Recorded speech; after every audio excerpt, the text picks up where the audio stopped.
You mean hold down the off button? And, but also to be fair to IT, they refer to certain computer problems as a Lara Vance problem. It was the beginning of the pandemic. I I once in a bad moment yelled at Dell on the phone, customer service, but they made me mad. They were charging me for something that I didn't order, and then they were going to charge me to return it, and it just made me mad. And so I yelled at them and I said, I'll never buy another Dell again. And then I came here and I get issued a Dell, and then I had to keep taking it back. Beginning of the pandemic, so I'm standing outside the Combs building with my laptop while they come and unlock the door and let me in. And then they were moving all of the stuff over. And they said, we think that the original Dell we gave you had a problem within it. And we keep moving the whatever the problem is to the new laptop. And so I finally, the fourth one I got, they it worked. I didn't get the blue screen of death. It worked, but the microphone didn't work at the beginning of the pandemic when everything I was doing was on Zoom. And so I took it back and they just gave me a MacBook and they said, we're done with you. And then a friend of mine went and she called me and she said, what have you done? And I said, what are you talking about? She said, I went to IT and I keep having all these microphone problems. And they said it was a Lara Vance problem. I was like, great. And now Amy says she has to burn sage before I walk in. It's a whole thing. So I promise I haven't been near your students' computers and what's going on. But hi, I'm Lara Vance. I've met some of you already, and I'm really sorry I missed the tabling event with new faculty. Jennifer McKnight, who's our case manager in our office, was there. I usually love attending that. I had this thing at the CPE and just missed that day, but here I am today, and it's nice to meet everybody, and I'm hoping to put some names to faces. But I want to talk to you today about student support and resources here at EKU and just different opportunities that you have to refer students to support. And Chris, I think these should be teddy bears or unicorns or something. I think it'd be fun. And give Matt Winslow a unicorn to carry around. Yeah. So our mission today, I want to help you familiarize yourself with different resources that are available here, or at the very least, how to find them, and learn how to refer students to these resources, just so you can respond more confidently to the needs of students. And I always start most any presentation that I give with EKU's mission statement, and I refer to the School of Opportunity in this because a lot of our students come from areas where they were underserved in their high schools, and we are giving them an opportunity here, which means that sometimes they aren't really college ready. So we're trying to be more student ready. And that means making sure we're equipping our faculty because you're on the front lines, you all in housing. Yes. Just had that happen last week. This week, I was an assignment for a student, and one of them taking an objective, and in their own words, tell me what they think that objective should be. She actually said to me, she's never been asked to do that. I've never been asked to put something, to look at something and synthesize it and put it in my own words. And they have no confidence in themselves to basically trust themselves. Is that they want to see, they want to be told exactly what the answer is. And that's not what we want. Yeah. I share that with experience a couple of days ago. Well, yeah, absolutely. And they're afraid to make mistakes too. They're afraid of, looking like they don't know what they're doing. And it's like, but you don't know what you're doing. You're in college to figure out what you're doing. So every day you should have an experience where I don't know how to do this, and then just embrace that challenge.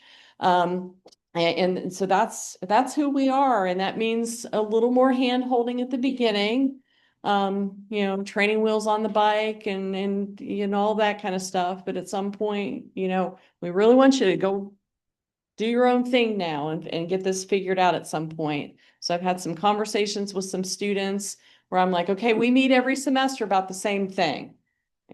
It's time to get your act together. So I will refer to Gil Hunter and I have a saying that they have to Maslow before they bloom. So they have to, we're trying to get them to this evaluate and create in Bloom's taxonomy. And what kind of questions are you asking them? Or are you asking them to apply theories and these kinds of exciting things and not just memorize and regurgitate things? But they can't get to that create phase if they're hungry, if they feel like they're not safe, and that can mean feeling safe to make mistakes too. If they feel like they don't belong, if they feel, like you said, not confident in themselves to do the thing, so that sense of esteem. And so when we're dealing with down here, getting them up there is just very difficult. And so a lot of the resources we have do focus on those lower areas of Maslow's hierarchy. And so today I'm going to talk about academic services, which is you're all here to teach, and basic needs, overall wellness, and then behavioral issues that you might see. And well, this layout didn't end up looking very good, but oh well. Sometimes Google Slides translates weird. The information's on. It's fine. All right. That's fine. As long as everybody's eyes aren't going, oh, that layout is not aesthetically pleasing, and then judging me, it's, it is a. Fine, I don't see the problem. Oh, yes, it's a lot of words. It's fine. So advising first. So academic services with advising is critical to keeping students on path. I'm 100% certain that my advisors were not remotely concerned about getting me out of college in 4 years, and so it took me 6. And we really do hope that we can get students out of here in the amount of time that it should take. Now I do tell students it's okay to slow down. I tell them it took me 6 years to get my undergraduate degree, and I turned out okay. I mean, I think. I guess it's a matter of who you ask. Thank you. But academic and career services here, I've had students in complete mental health crises in my office because they feel like I have to know what I'm majoring in, and I'm in this major and it's not working for me. And what am I even doing here in college? And like this complete existential crisis. And I tell them about the career coach over at Oaks, the Office of Advising and Career Services, and they can meet with a career coach. Their freshman seminar class, that GSD class, also has that career and major unit. But I came across a student the other day that it just has a life thing that popped up. And I reached out to the student. I said, I don't know if you remember me, but back in 2022, you and I met because you were having an issue with your major. And it looks like you found a major and you're doing great. She was like, oh my gosh, of course I remember you. And I met with the career counselor and I found my major and it's perfect. I got this life situation right now, but she's in a program that her instructors really care about her and referred her for something going on. And so those career counselors do a really great job over in Oaks. So if they've already done their freshman seminar, that major and career series, and they're in their second, third semester of college and they're still trying to figure it out, or they're not getting into the academic program that they want in, then sending them over to Oaks is great. And then of course their academic advisors, whether that's a faculty advisor or one of the other professional advisors within the colleges. And sometimes I'll send students across. I have a running joke that the John McChesney in Parks, Recreation and Parks, the press program, if I send a student to him, they will end up majoring in that. I don't know what he does. Is he spiking their drink? I'm not sure. But if I send them to John, they're going to major in parks and recreation. But I try to get those contacts in those different majors to help students find meaning in, what they're doing. So, well, I really love history, but I don't know what I'm going to do if I major in history. Go talk to the history department chair. They really know what you can do with history.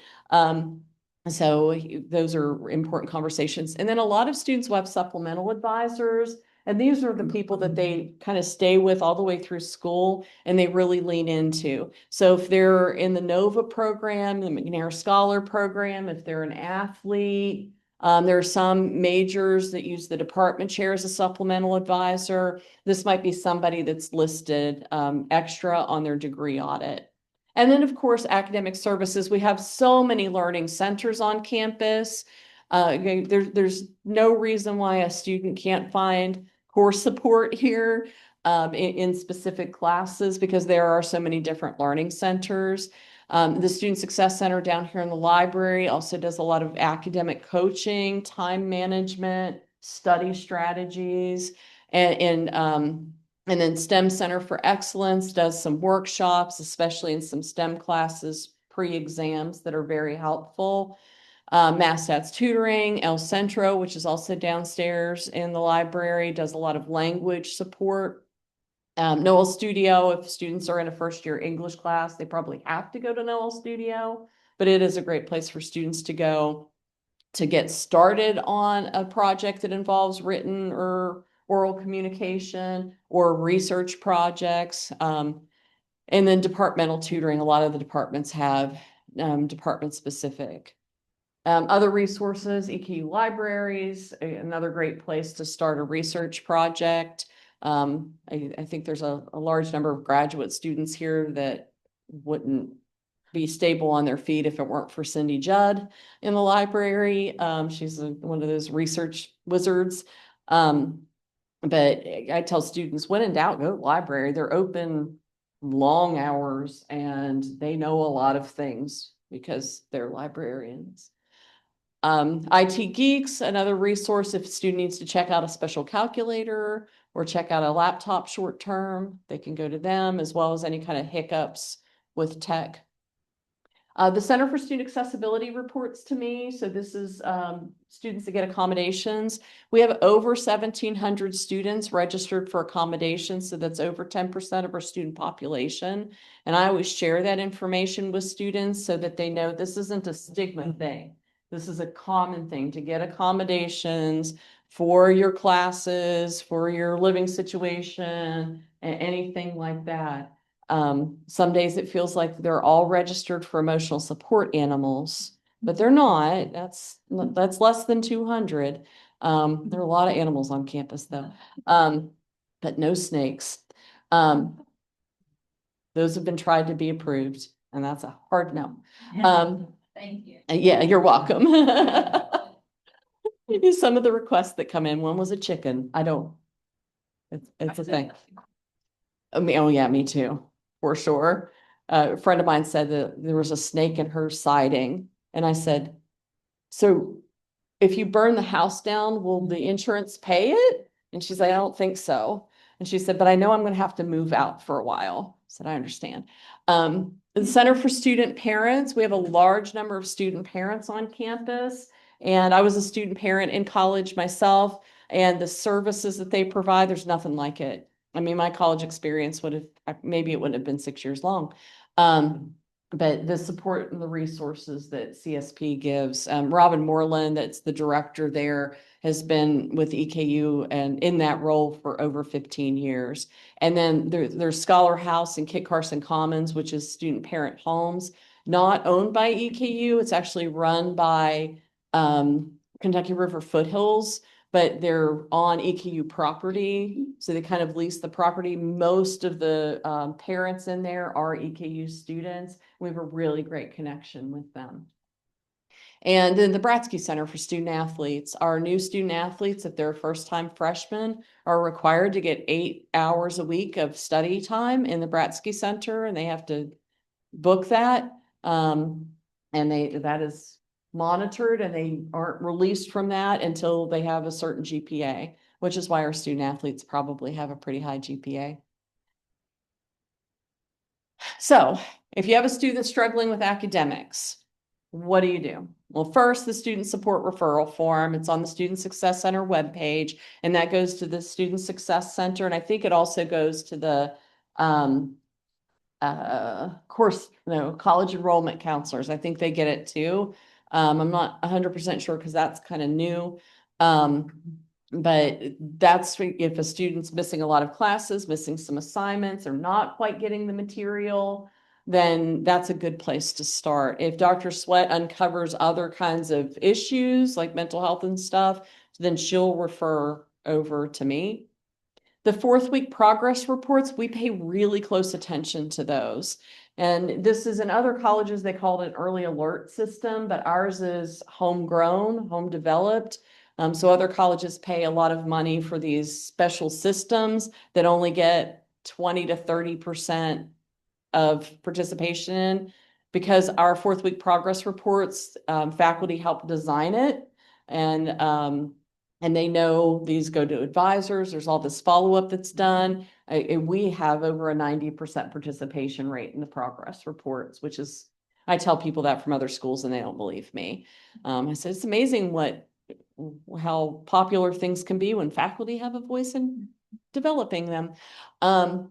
But we do a lot of follow-up on those. The fourth week progress reports for new first-time freshmen, if they had more than 2 unsatisfactories, they're placed on academic warning.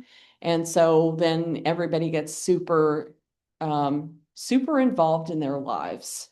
They have to do meetings, they have to meet with a mentor, a tutor, they have to use learning centers, their advisors are super micromanaging them. They're all in their business. And in fact, in those cases, if I have a say it referral that's kind of a lower level, I just let that process work itself out. Because if I'm intruding on it, then I'm just one more person wearing them out. But those progress reports we lean into very heavily. And I do as well, because sometimes students will sit down with me and I'll say, so, you're having some mental health issues and stuff like that. Yeah. How's your classes going? Oh, they're fine. And I'm like, really? Because I'm looking at these like unsatisfactories, and this professor put in a note that says you haven't been to class since September the 6th. What's going on there? And they're like, oh, I guess you can see things. And so I said, so yeah, it helps if you're just honest with me. Let's really talk about what's going on. And then midterm grades, same new first-time freshmen, if they have below a 1.5, they're put on what's called midterm recovery. And what they do is they have to go to an academic recovery workshop, and they have to meet with an advisor. The advisor talks to them about their class schedule, also talks to them about what happens if you fail all of your classes in one semester, because then you might have to return your Pell and your student loans to the government, and then you're going to owe us like $10,000. And then what? So it's really important to pass a class. And then if you're below a 1.0, you're going to be suspended at the end of the semester. And this is for new first-time freshmen. So we have really important conversations. If the students do not show up for that academic recovery meeting, they're given warnings. And then I think after so many warnings, they're disenrolled from all of their classes. Usually, I mean, that's to protect the student from themselves, but also, what if they just decided to go home and they didn't do anything? They didn't check out, they didn't withdraw. We'd rather them not have all Fs. And so, I mean, there's still all of the, the money factors and all of that's happening, but if they have Ws, at least their GPA is being protected if they decide to return to school. But there's always about 3 students that then are flagged by housing. You're not enrolled anymore, you have to leave. They're like, what? Yeah, no. It's like, okay. Here are all of the emails, the certified letter to your home, the phone calls, the text messages, and you've been disenrolled, and it's time to go home, because you're not even looking at your emails, let alone going to classes. When people ask me about midterm grades, they'll say, well, I have a student that, they said they've been having mental health problems and they're trying to make up their work, but they haven't really been making up their work. And I was like, go hard on the midterm grade. Because the worst that happens to them is they get flagged for academic recovery if they're a new first-time freshman. So go hard on that midterm grade. And that sometimes can be a wake-up call and say, oh, no, you can still get caught up. You can still recover in my class. But you were kind of, you were a high to low D. And if I put in your attendance right now, you bottom out. So All right, now, student wellness overall. We have a student wellness website it provides kind of all wellness services on campus on the one website. It took a little bit of a hit when we moved our web platform to a new one last December, and we're in the middle of reconstructing it. All the information's there. It's just not pretty. It's not as engaging as I really wanted it to be, but all the information's there. So you can go to the webpage, and if it's a student health issue, you can click on physical health, you can click on mental health, safety, housing, security, food and nutrition, and see all of the information there in one spot. Student health services, all of our students pay a student health fee so that health services for them on campus are free. It is a really low fee, so it feels pretty free. Their insurance isn't billed, there's no co-pays, so they can go to student health here on campus, including women's health, without any additional charge. The EKU Counseling Center, the psychology clinic, also without any additional charge. Student health services, please don't, if a student like breaks a bone, don't send them to student health services. They don't do x-rays, and have them call the ER. They might be having a heart attack, ambulance, things like that. But student health services will check for flu. We'll do some testing for those kinds of things. You know, student comes in and they're all scraped up because they just fell. They'll clean them up. And lots of psychiatric care at student health for medications. We have, I think it's 3 psychiatric nurse practitioners on staff there. So a lot of what they do is psychiatric care. I'm trying to remember what the number one was last year. I don't think it was psychiatric though. I don't know. I can't remember. I used to know all 5 and it's left my brain. And student health services reports to me too, so I definitely should know that right off the top of my head. Here we are. STIs is in the top 5, but it is not number 1. Students, for some reason, think that people only go there if they have a sexually transmitted infection. And that's not, I mean, they can, but that's not the only reason students go there. There's lots of other reasons. And then the counseling center, group counseling, workshops, support groups, therapy groups, individual counseling, again, paid for by their health fee, don't bill insurance. If you have a student in crisis, you don't call the counseling center. That's not a crisis center, right? Now, okay, that said, many times I've had a student in crisis. I've walked them to the counseling center while it's open, and then the counseling center professional can assess them to see if they need hospitalized. And that's if the student's like, I don't think I need to go to the hospital, but I'm feeling pretty suicidal today. And then I'll walk them over there. It's a little gentler way to get them an assessment and get them some help. If it's after hours, students can call the counseling center. It is an after hours line that they can talk to, just like 988. And if the counselor on the line feels like the student's in crisis, they will send EKUPD for transport. And that has happened. The National Suicide Hotline does that too. They have sent people to campus. We had a student that fell asleep chatting with 988 once, and they just fell asleep, and 988 was like, they couldn't get a response, and so 988 called EKUPD, and the student answered the door. I was like, oh no, I just fell asleep chatting. And they were fine. But I'm glad that happened, because that was like, well, that's reassuring that they're not gonna be like, but they had to ping phones, and it took a lot, but EKUPD figured out where they were and found them. We do send EKUPD to do welfare checks. They are trained. Students get to know them very well. The EKUPD is very conscientious about that. I had a student once tell me, because if there's a welfare check called on a student, I meet with the student and I'll always ask them, so the police showed up. How was that part? And a student told me once, it's like having a caring dad check on you. I liked that. I thought that was very nice. But they get to know students really well, and they're intentional about it. Yeah. Sorry, you said like, for example, counseling and psychology clinic and all these services are paid by students' fees. This is not like they're gonna be billed separately for. No, they're never billed separately. Or Mm-mm. whatever. Nope, we don't take insurance. Okay. But that we would need a full-time person to do it. I guess we could bill insurance, but then we'd have to pay somebody to bill the insurance because nobody has time to do those things. If they think it's gonna get back to their parents. Yep. They might not speak. Yep, which is Yeah. very, very common with us.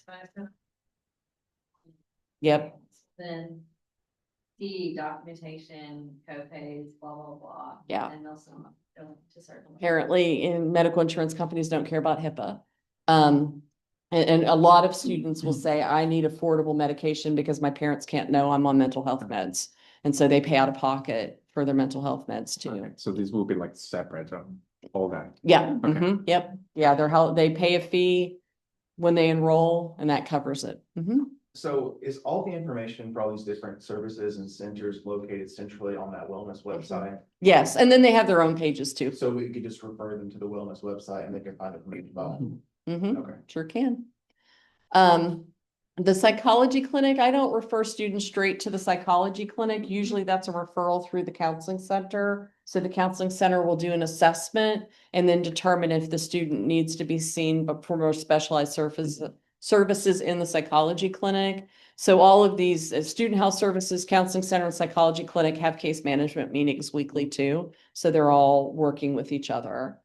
It's pretty cohesive program. Our EKU's counseling center, I don't need to knock on wood on this. We're this close to APA accreditation. We have PsyD interns. Once we get the APA accreditation, which we should hear about in the next month or two, we'll be the only university counseling center in Kentucky to have that accreditation, which is a big deal. They've worked really hard on it. We matched with 2 PsyD interns last year, our first year, even before we had accreditation. And we matched with 2 more this year, which is pretty unheard of for new programs that are taking interns. So it's been really a great experience and I don't know, speaks to the level that our counseling center works at. Students will tell you, well, I heard the counseling center has a wait list of like 2 weeks, blah, blah, blah. They always leave spots for crisis appointments.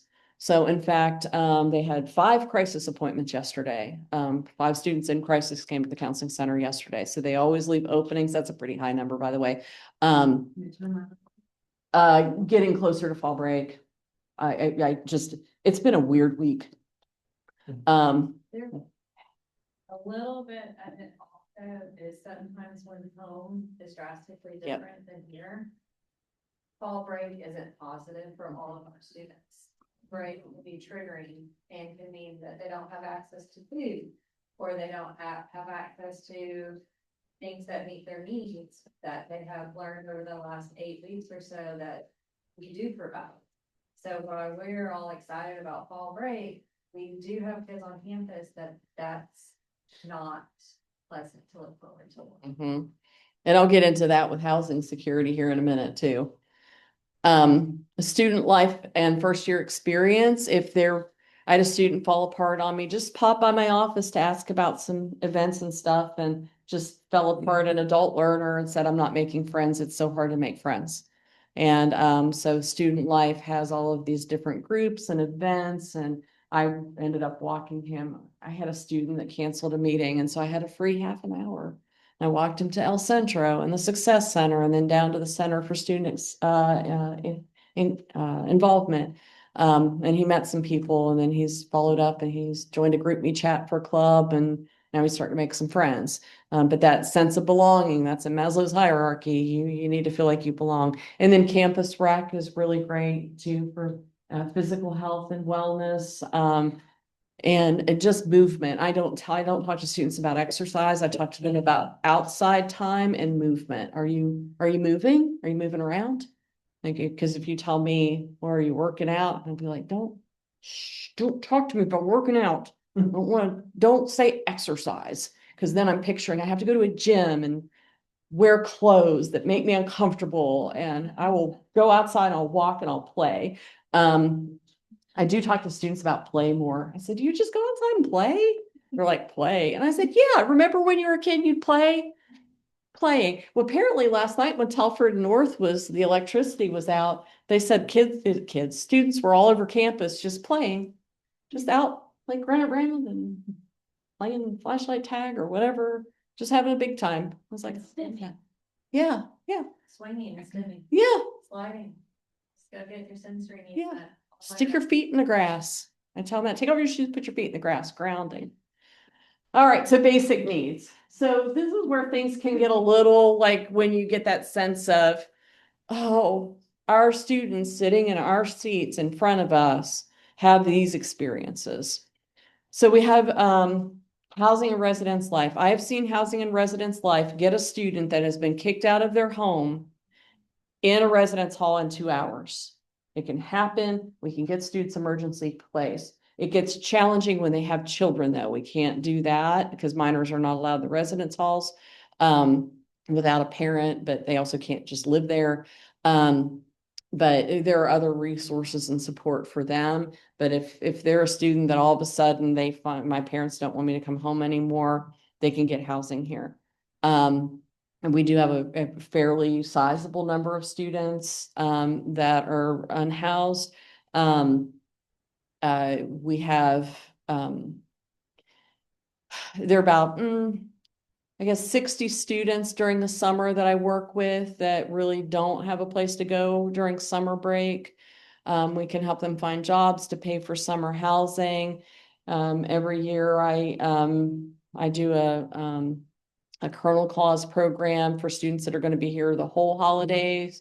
And even if they don't celebrate Christmas, if they're here the 24th and the 25th of December, that indicates that they really don't have alternatives. They're not even going with friends or anything like that. And so we have a program to make sure that they feel a little, an extra layer of care from us during the break, but we also check on food during those breaks.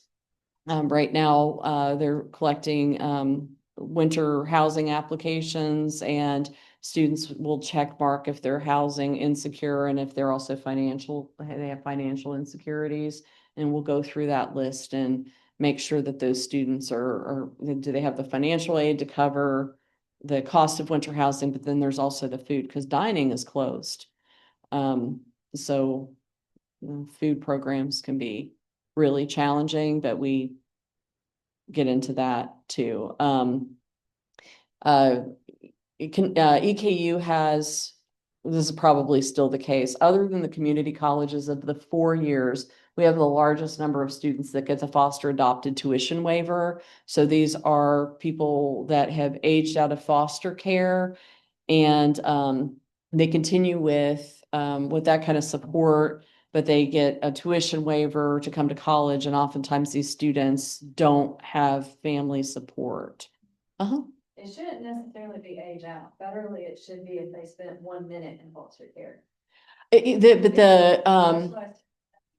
The tuition waiver in Kentucky there's certain parameters they have to meet. And part of that is committing back to some, I don't know, financial aid understands it. The Pell Grant still pays. Time spent in foster care, not age out. Pell Grant's income based though.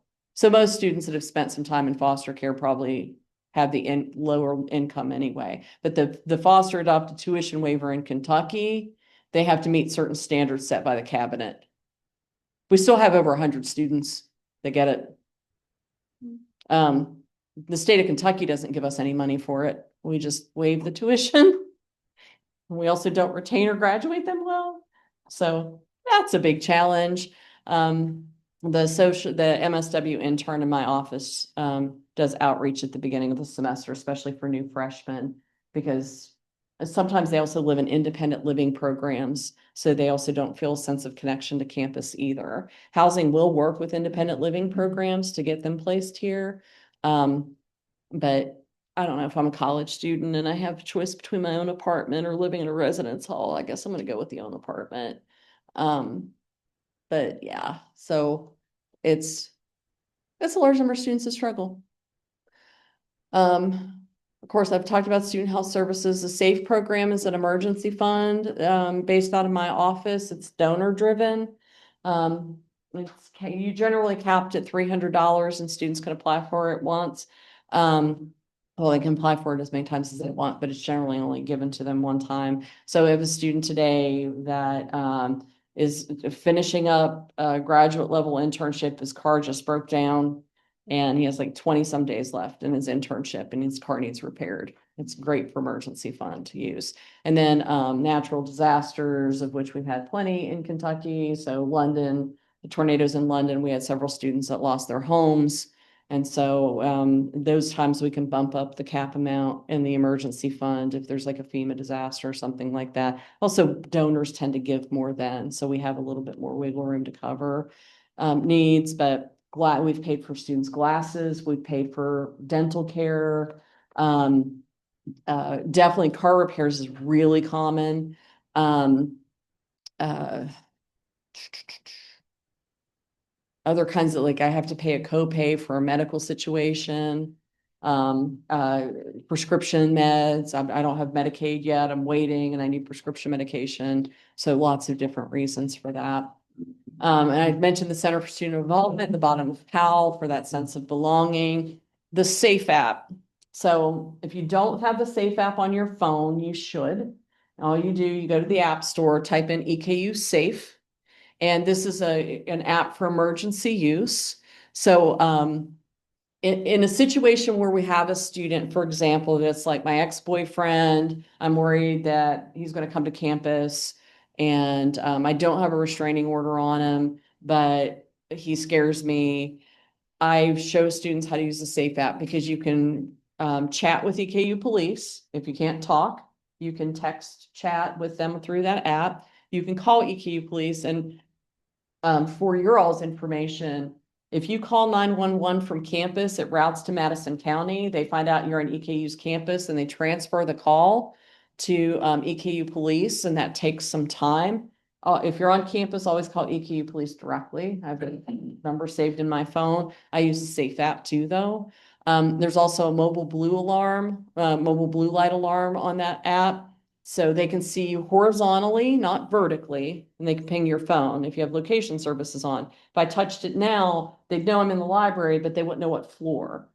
So that's when you would want to call or use the chat function. But if you're out and about and in the ravine or something like that, and you need them to find exactly where you are, you can click that mobile blue light.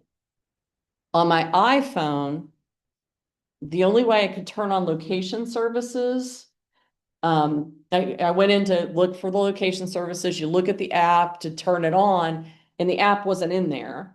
And so I called Gary Folcomer, our public safety director, and he said, okay, go ahead and just touch the mobile blue alarm and then activate it. And I was like, okay, is anybody going to rush over here? And he said, no, just do it.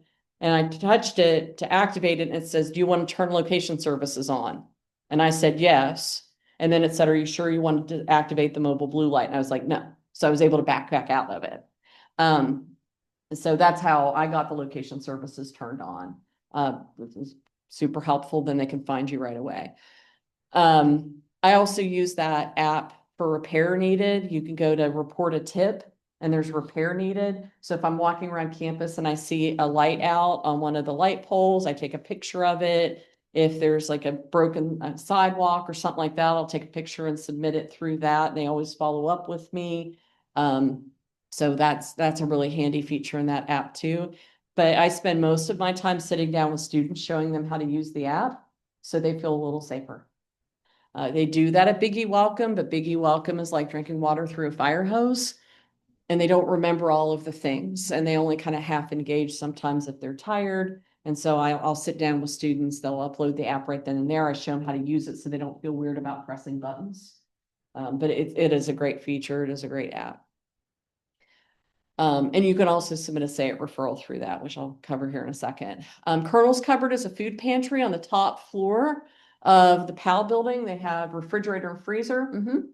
So just to share an experience, I teach a class from 5 to 8 in the night. And what I do is I just bring my snacks in Mm-hmm, because it's late. mm-hmm. I can't believe the need. So I noticed one night, a couple of kids were really low. I brought in gummy bears and all that kind of stuff. So I think, are they into the sweets or anything? So the next day, I brought in things that no young men like, apples and bananas. And I was amazed that the same students were just loading up. Mm-hmm. And I found out that there's a lot of kids who are really hungry. Well, I've also learned that these students don't come hungry. Mm-mm. Nope. No, they don't. well, I also learned that my night class, keeps them out of the cafeteria for those times. Yeah. And so I was like, are you guys gonna be able to eat if we stay late? And they sometimes have to jump up and leave because they have to make it in time to still get dinner. Yeah. They can get like the to-go containers there. I think they have to, pay a little bit for the to-go container, but then they can wash it out and reuse it. So they could always fill it up and then take it to class with them too. So it has to be like a provided container. Yeah, they can't bring their own. Mm-mm. I'm sure there's some kind of public health reason for that. So I'm paying on a farm. Yeah. Okay. Yeah. Can I go to the Colonel's pantry and say, hey, do you have any bananas and apples and cheese sticks? I carry it back to school. And that kind of stuff, because I don't think they would come. And the fact that they're so hungry when they come into the parents and just kind of. I can ask them about that. They do run out of fruits and things like that pretty quickly there. We only got the refrigeration here a few years ago, like refrigerator and freezer items. When I talked, before we had the refrigerator or freezer items, I had a student that was talking to me, if she was using Colonel's cupboard, she said, I'd really like some fresh fruits and vegetables. And at the time, the Salvation Army here in town was still open and they provided Kroger cards, but we don't have them anymore. But now the Colonel's cupboard has that. And then I tell students when they are in the cafeteria, grab an apple, grab a banana, because they'll have some fresh fruit and stuff. And a student told me yesterday, said, oh yeah, by the end of the spring, I had a refrigerator full of apples that I could eat on during the summer. Which is just very resourceful, also gutted me a little bit. But the library often keeps apples and fruit like that are more shelf stable. For our Kernel Claus program, some of the students put on wish list bags of potatoes because that's more shelf stable. Yeah, and filling, and we're gonna bring a chef in, the Airmark chef in at the beginning of winter break to talk about different ways to fix potatoes in a residence hall, and how to add proteins to it because proteins are, challenging. Someone in the Zoom chat said that the College of Education also has a clinic of professional attire for students. Yeah.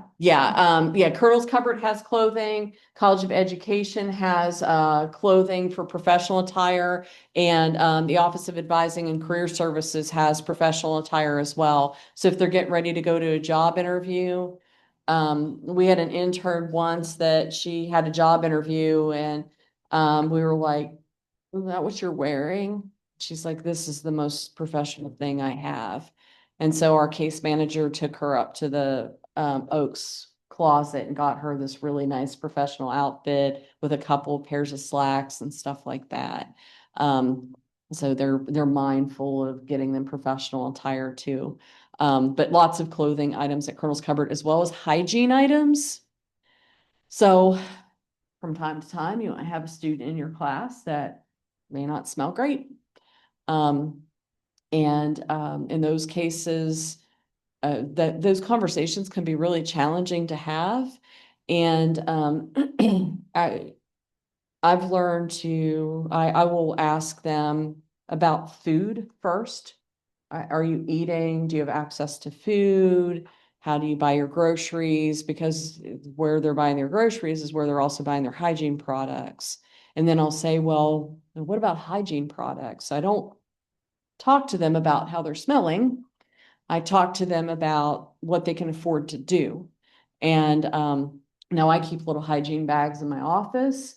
But also you could say, oh, did you know that Colonel's cupboard has soap and shampoos and laundry pods and those kinds of items, and they often don't know that. So that's another thing to mention to them as well, is you could go there, because that could be really pricey too. And if I have the choice between feeding myself and bathing, I'm gonna feed myself. SNAP benefits can be really challenging for students to get if they have a meal plan. So if they have a meal plan that covers 50% or more of their groceries, they're not eligible for SNAP benefits. We are working this close to having a connector on campus, KY NECT connector, to help students apply for Medicaid and SNAP benefits. And that's going to be a real game changer for us. But some of our students opt into the meal plan even when they can opt out because they don't drive. We have a large number of students that don't drive now. So it's just easier for them. They know they're guaranteed good food if they have a meal plan, but that leaves them during breaks without food. Yeah. There's also another comment, there's a speech, language, and hearing clinic in the Wallace building where student clinicians provide speech therapy services for free, open to EKU students and faculty as well who may need communication support. And also OMBA has a lounge with snacks Yeah. and stuff like for our military students. Yep, they do. And I just mentioned the speech language clinic to a student today. I just talked about that because a lot of students don't get the speech pathology in their schools. If they're in an underserved school, they Where was that? Like where, under what, it's in the college education applied human sciences, but speech language pathology clinic, I think, is what it's called. Yeah. But if you typed in speech clinic, EKU should come up. thank you. And then I mentioned academic and career services for the clothing items as well. Behavioral concerns. Okay, so recognizing that sometimes behavioral concerns come from a place of all of these different issues that they're dealing with, home life, mental health, other types of needs. But students still have to be held accountable for their behavior. So you might have this issue going on, but that does not excuse how you behaved yourself in this class. Or, you still don't get to knock over a chair when you walk out the room because you're mad. That's still not okay. And so when those kinds of things come up, I do encourage people to contact the Office of Student Conduct and Community Standards. They report to me. Because if it's a student that has a behavioral issue over and over and over and over again, and you're finally at your wit's end and you submit it, we don't get to take all 10 of the issues you had before separately into one big thing, and then suddenly, they're suspended. We need to deal with each issue one at a time so that we have opportunities to correct the behavior, because conduct should be an educational process. They should be learning and growing, and here's what's acceptable. Here's ways to communicate with your professor in a respectful manner. Here are ways to interact with others in a group or in the residence hall in a respectful manner. So if you start having problems, address the issue with the student. Say, this behavior is disruptive in the class. It needs to stop. Privately, please. And then if it happens in the class, saying, I'm going to need you to stop. And then if they don't, then you can tell them to leave the class and submit a conduct report. And just make sure that you're documenting these things with our office. If you think it's a behavior associated with, if they have a letter of accommodation and it's a behavior that might be associated with a diagnosis related to their accommodation, you can talk to the Center for Student Accessibility about it. Like, what are some ways I can adjust here to help the student feel calmer in class? They're still going to tell you, though, that the student's still responsible for their behavior. So you still have to hold them accountable for that. If things are way out of hand, of course, call EKU police. And they will show up and handle the situation. And again, when you call EKU police, you're calling people that work with our students and know our students. And then FCT&L training for any kind of classroom behavioral issues or classroom management that you might be interested in or concerned about, certainly. And then lastly, the student assistance and intervention team, or the SAYIT. You've probably heard or maybe heard people refer to the SAYIT form. First of all, it's not a like, oh, I had to submit a SAYIT today. Crap went down. We want to intervene early with students that are having issues. And so if you submit a SAYIT referral, this does not mean that the SWAT comes in. In fact, it doesn't even mean that I'm going to meet with a student. I'm going to read the referral form, so will all the other team members that receive the form. If there is something wild and crazy in it, then certainly the conduct office, housing, the police might look into it. If a student's saying, this person was chasing me all over campus today, police are going to go talk to that student and say, can we get a little bit more information to find out who was chasing you? We would like to review video and see who it is. But for the most part, we use this as data points to collect, to see what's going on with the student. And sometimes I'll get referrals from housing. You are. That's probably the one that was the old referral. So if you should be able to go to eku.edu/SAYIT. It might have been one of the, when the website changed over, one of the fatalities of the website. So, or you can always just email me and I will send you the link right away. When you submit a SAYIT referral form, it goes to the whole team and we read them all. We review them on Wednesdays. We have a meeting every Wednesday at 11 o'clock. I can tell you exactly what I'll be doing. And it goes on our agenda. But I've had students that I've received a referral from a faculty member and housing and somebody else. And then I'm gathering all of that. I'm like, okay, this is like, this student's causing issues everywhere. It's time that we intervene. But sometimes students will just drop a mental health issue on you or trauma dump on you. And you're like, I don't know what to do with this information. I feel like somebody should know it. And this is where you send it. I feel like somebody should know this. Here it is. Now, if a student does ever tell you that they are considering suicide, please contact EKU police. They will do a welfare check. Housing does not do welfare checks. They will call police because we do not want an RA to find somebody in that way. And EKU police honestly are required by law to do that. So, and again, if you ever have an opportunity to just chat with one of the police officers, it'll immediately make you feel like, okay, sending police in, it's just different on a college campus. And if there is a welfare check called in, either me or the assistant dean of students, one of us is going to meet face to face with that student and do a follow-up, make sure that they have all the care that they need. You can always walk a student in the counseling center though too, during regular hours. Can I ask a quick question? Yeah.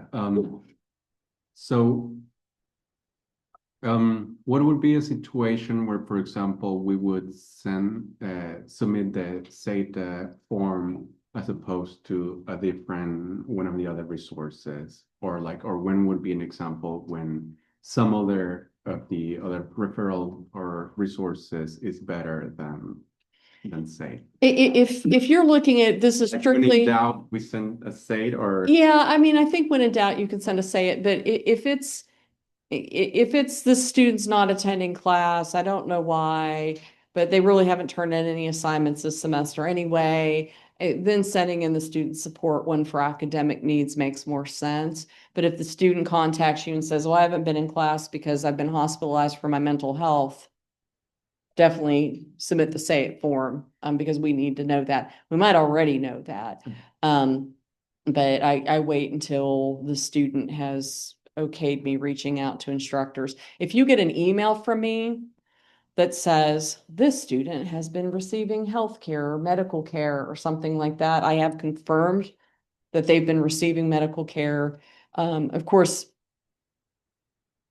I sometimes don't know how they've been doing in your class. So I might ask you, please be flexible with deadlines or any exams they missed or anything like that. If you're like, well, I mean, that's great, except that I haven't seen them since August. Then yeah, you're not going to let them go back and make up a month's work or and a half worth of work. I need to have a different kind of conversation with them. And so it's fine that you let me know that, but a lot of times I can tell by the students' progress reports in their midterm grades, oh, this has been a good student. They could probably get caught up. I even check their high school GPA before I send those emails just to say, I'm confident they have the academic prowess to get caught up. Otherwise, I'm having them talk to their advisor or talk to you and say, is it even possible for me to get caught up? And it might not be, in which case they talk to their advisor and they look at how they change their classes. But things like that, this is academic, the student's not doing well on exams, or the students, that's all going to go to student support referral form. If they're behavioral issues, then the conduct office. But like I said, she's also on the say it. So if she sees a say it referral that's like, this is clearly conduct, then she might grab it, or she might contact you and say, could you fill out a conduct form to make this very official? So those are how we work with those things. But yeah, I'd rather. Yeah. And the Success Center, and she receives the student support referral forms. And we have a great relationship. She'll volley some things to me. Sometimes I volley some say it's to her.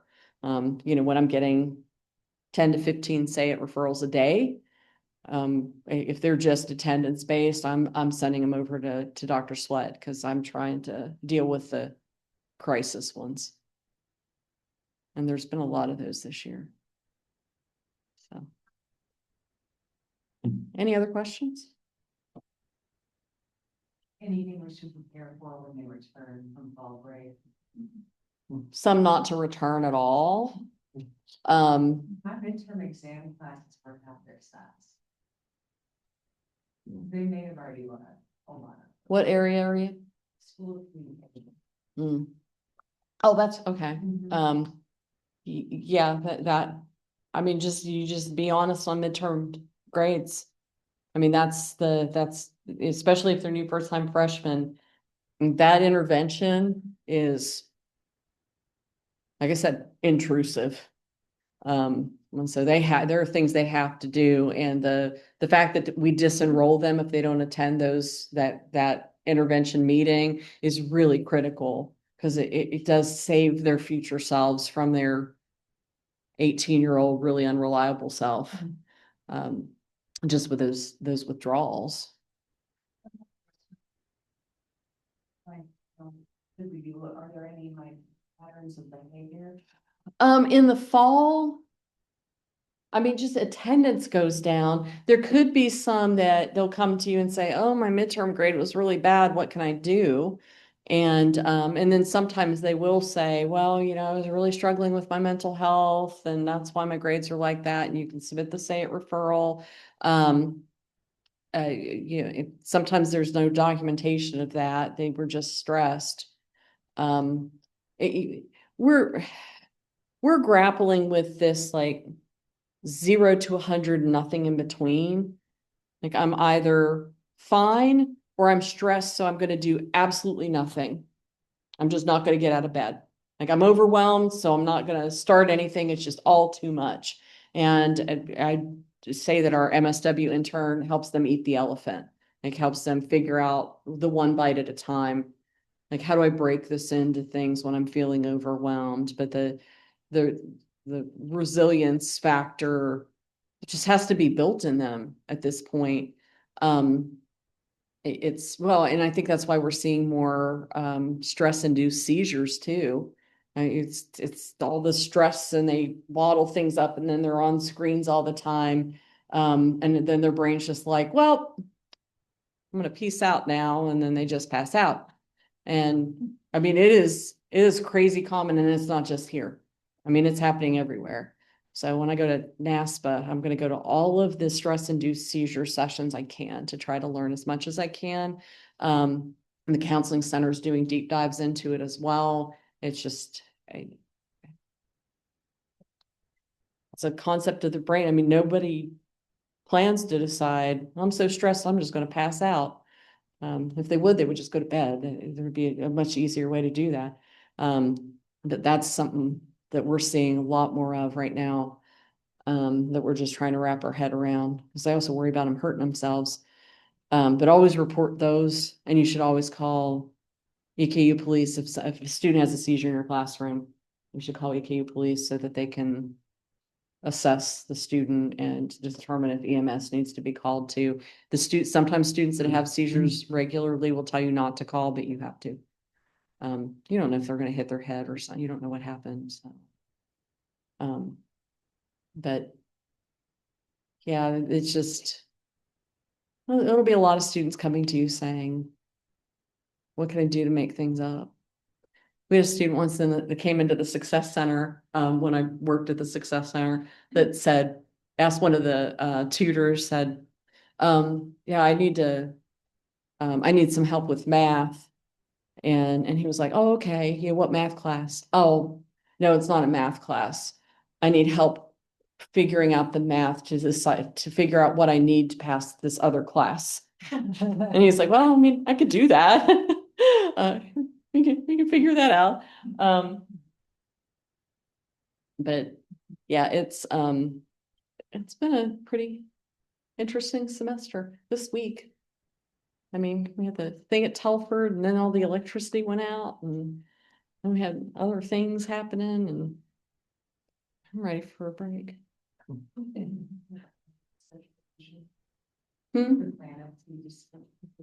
Well, I said, it's not, I think it was one day last week, I said, it's not a full moon.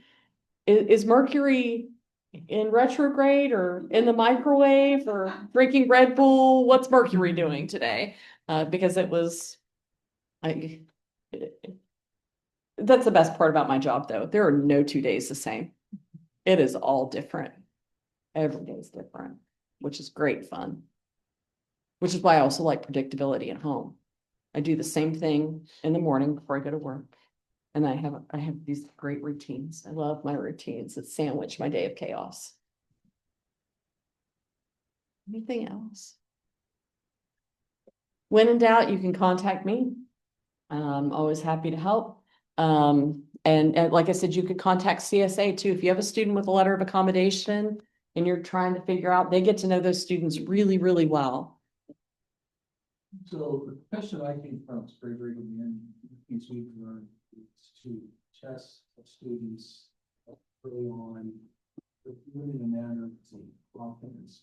And I'd love to see some sort of a resource. You already do multiple choice, so people they could the categorization. Yeah, there's content there that they have to understand, but to do it in a way to it's a confidence moment. So I see that, like, what I found here is I thought it was an admin now for about 2 years. They hit that screen time slump and they don't care about that any. And I talked to my fellow professors and they said, yeah, we're coming to grips with the fact that the time posting and finals are coming up and now it's time to pay the piper and they are just overwhelmed. Okay, what could I do academically and give them a confidence score? We do this in aviation all the time, because farm pilots get very, very stressed. Yeah. So we'll go along and the way we present things, we do it in a way that builds confidence. Maybe it's easy, but it's just something, oh, okay. And so I'd like to see if we could partner on something like that, so we can embed it to our curriculum and to our assessment models. Judy Jenkins does these like wraparound questions on her chemistry exams that I really like. She'll ask at the end of the exams questions about how much time did you spend preparing for this exam? What section of this exam did you struggle with the most? What section of the exam do you feel like you did the best on? And it helps them take a moment to reflect about how maybe I need to prepare differently last time, or maybe I feel really good about this part, but I still haven't mastered this. And it also gives her really good feedback about what she needs to dive in on the next time. And then also, and I think it's on the FCT&L page, there's I've started creating these, they're not really one pagers, I call them one pagers, but they're at least 2 pages long. Of different ways to intervene with students or assist students with specific disabilities. So if they have autism spectrum disorder, there are different interventions that you can do to help support them in the classroom more. There's signaling, if they need to STEM, how they can, tap out of class to go do that, different organizational structures. If they have generalized anxiety disorder, what are some grounding techniques that really help? And of course, this is nothing that you all are required to do, but I just said this to my MSW intern earlier today. The worst part of adulthood is when you feel helpless, because we're, kind of promised when you reach adulthood, you'll have it all figured out, except nobody tells us that you won't. So it's this unspoken promise that's not real. And so then when we feel helpless and we don't know what to do, but a lot of instructors really, I want to know what to do in those instances. How do I help this student? I want to feel better equipped. And so these one pagers are just, they're really simple little strategies to just give you some ideas. So if it's a student with ADHD, what are some strategies to help them feel less overwhelmed by providing, more touch points on a major project, and to give them a series of deadlines instead of this big thing is due on this date. Here's little dates in between that we're going to touch base on it. And you'll find that a lot of the strategies on these things are good for any person. Where do we have those, Chris? I can share those out. Thank you. Afterward. Thank you. There's either, I have them on a Google Drive, so I have a quick access to them, but I don't know if we put them on a FCT&L page or not. I will also send out the SAYA form, that way they have the link. Thank you. But yeah, any of those strategies can be really helpful, I think. I'm working on Tourette's, I'm working on PTSD, and then we want to do something on the psychogenic non-epileptic seizures or functional neurological disorder, the stress-induced seizures, because I realize a lot of faculty have never seen somebody have a seizure, and it's super alarming the first time, second and third time it happens. Just knowing what to do in that moment can, I don't know, give a sense of calm to other students. But generally, honestly, the students that are having the non-epileptic seizures, their classmates are used to it because they have so many of them.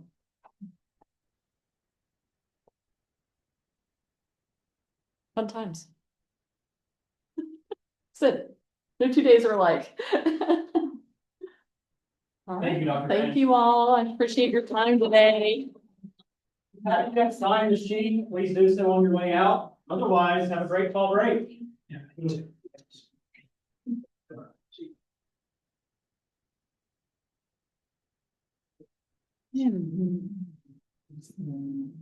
Another here.